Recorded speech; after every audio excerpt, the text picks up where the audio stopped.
PC. This is Luke with Hot Wax and Cool Vinyl. Welcome back. Unless this is the first time you're viewing my channel, then simply welcome.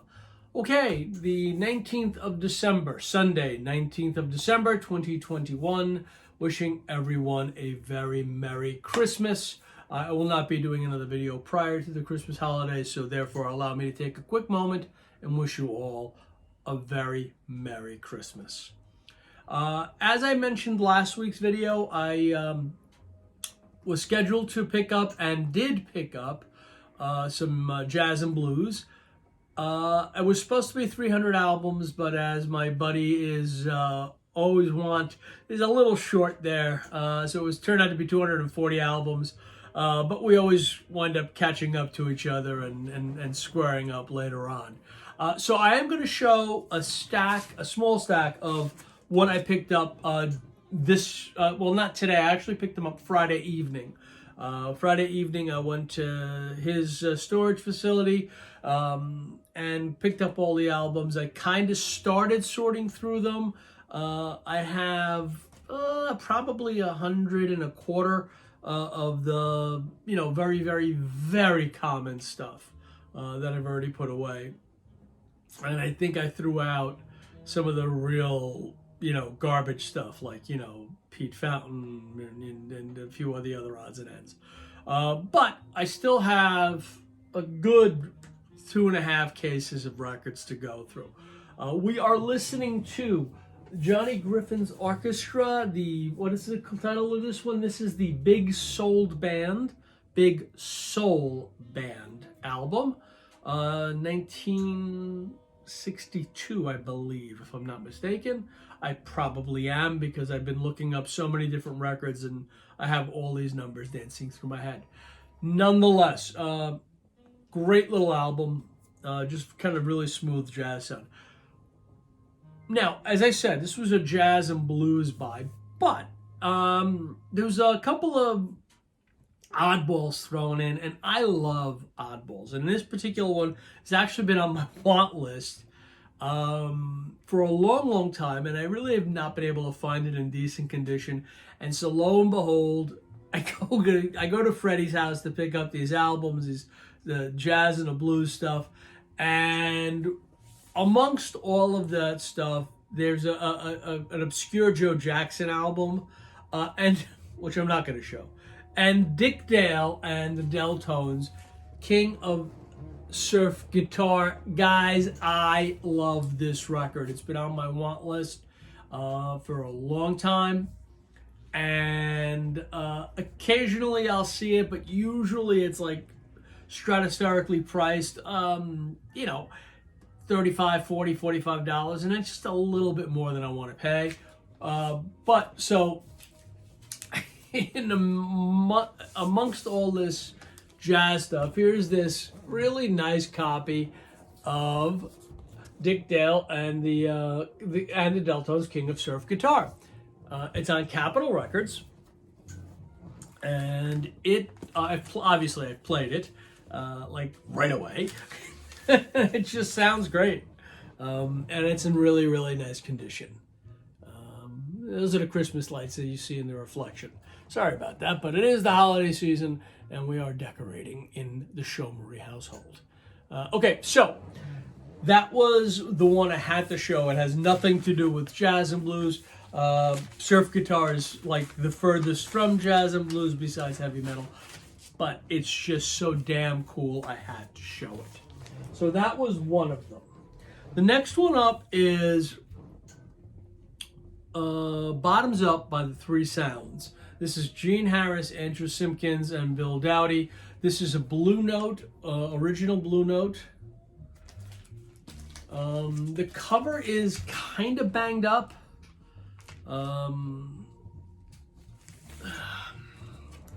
The front cover is actually not bad. It got wet, so there's a little bit of moisture damage here. You can kind of see it through the light. You can see the way it just kind of waves. But the back is really where it got hurt pretty good. It's still, you can still read it. So you can read the notes on it. I played it today. The record sounds great.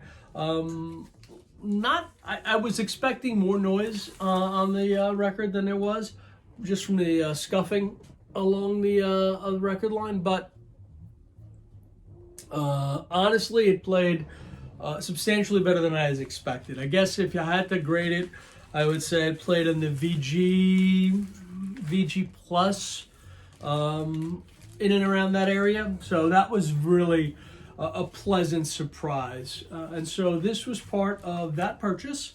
And again, this is Bottoms Up, the Three Sounds, Blue Note 4014. I don't recall the year offhand. I want to say 58-ish, but I don't really recall. And I don't think it's on the cover. It might be on the album itself. Let's see. No, it's not. But we're going to go with in and around the 58-ish, in and around that area. Again, really, really good album. Just plays very well, and a very nice sounding jazz record. Next up, Bluesy Burrell. This is Kenny Burrell with Coleman Hawkins featuring the Bossa Nova Tres Talbras. I know I mispronounced it, but bear with me on that one. This is on Moodsville Records. This is, again, one of the early presses. This one plays with a little bit of moderate noise, only because it's certainly been played before. But it plays through, and it's really a great record to listen to. Coleman Hawkins is just one of my favorite jazz musicians, and it's just a really solid album. Kenny Burrell, I really didn't know much about until this album, or until I put this on, but it sounds great. I mean, really, really, really sounds great. If I run across a better copy for less than $150, I'll grab it. I don't know if I will. That seems to be about the price points for these things. So I'm thankful that I found this one that was in this purchase that I made with these jazz records. It's one of those things where it was a deal that we've been negotiating probably a year and a half now. As I said, he's a friend of mine, and you guys know, sometimes dealing with friends is some of the hardest transactions, because everyone is really trying to make sure that it's a fair, equitable. So we go overboard. I offered him a couple of $100 more than I would normally offer somebody else, and he came back and said, "What are you, nuts? Don't do that," And so we kind of go back and forth, and then finally we came up with a number, we agreed with it, and then we were able to go ahead and make this transaction. Also, the Johnny Smith plus the trio. This one is on Royal Roost. This one actually not only plays exceptionally well, it plays, again, as I had to grade it, I would grade it as a VG+. But the cover is also really, really strong. So let me show you the cover first. And if you're like me, well, you're probably more inclined to know jazz more than I. But this is the first time I actually was able to play anything from Johnny Smith. I really didn't know anything about him. It was completely new to me. And it is really just a very easily digestible listen. So, I mean, here's a couple of the, what do we have here? I'm just going to give you a quick rundown on the songs. Side A, or side 1 is I Got It Bad, Let's Fall in Love, I Can't Get Started, Some of These Days, and You Took Advantage of Me. Concluding with, on side B, Out of Nowhere, Prelude to a Kiss, Un Poco Loco, which is kind of cool if you're in, it's kind of like it's got a lot of Latin vibes to it, so it's really cool. Then you got Hippo, the Sentimental Hippie, and It's You or No One. Let me show you the album itself. Again, this is on Royal Roost. There we go.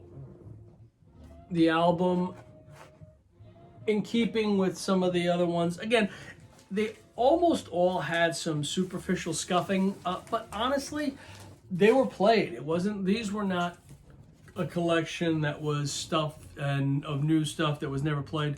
The prior owners actually played a lot of these albums, so they are, you know, they have been played, but by and large, I mean, at least thus far, the ones I've played, and I've played quite a few of them, with the exception of one or two of the higher end ones, which I'll show probably after the holiday on my next one. I just kind of want to do a little bit more research so I can give you a little bit more background on what they are, the years, etc.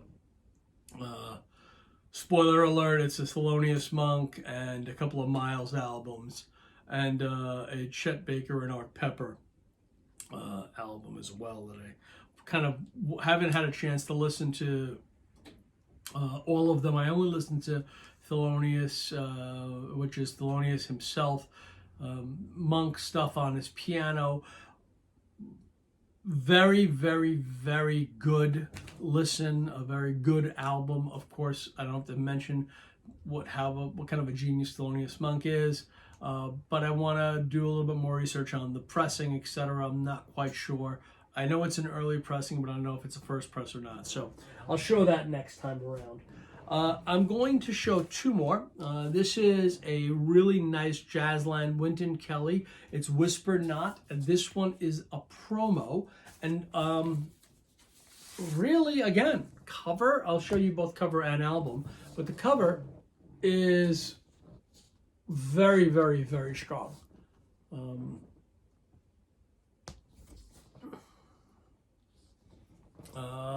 You know, you got decent gloss. This is the mono version, which is an earlier press. This is JLP 83 is the cat number on this one. And as mentioned, it is indeed a white label promo. The album actually looks fantastic. I haven't had a chance to play this one yet. As you can imagine, I mean, when you got that many albums, I want to listen to all of them because it's just like, yeah, I want. But you know, time is what it is. So I haven't listened to this one yet. Hopefully sometime this evening, before I start making dinner, I'll put this one on as well. And I'm going to conclude with Billie Holiday's Body and Soul on Verve. This is an early press. This is, I believe, a 57, if I'm not mistaken. It's possible I am. Again, it's just been a lot of records to sort through over the past day or so. Let me show you. This is, again, on Verve. Cat number is MGV8197. This is a lovely copy of Billie Holiday. Billie Holiday, to me, is, I like Billie Holiday. I'm not in love with Billie Holiday. I know that's almost sacrilegious. Pardon me, I dropped the cover. I know it's almost sacrilegious to say, but I don't know. Just her voice is maybe a couple octaves too high for what I consider a jazz vocalist. I know. I'm sorry. If you're a Holiday fan, I do apologize.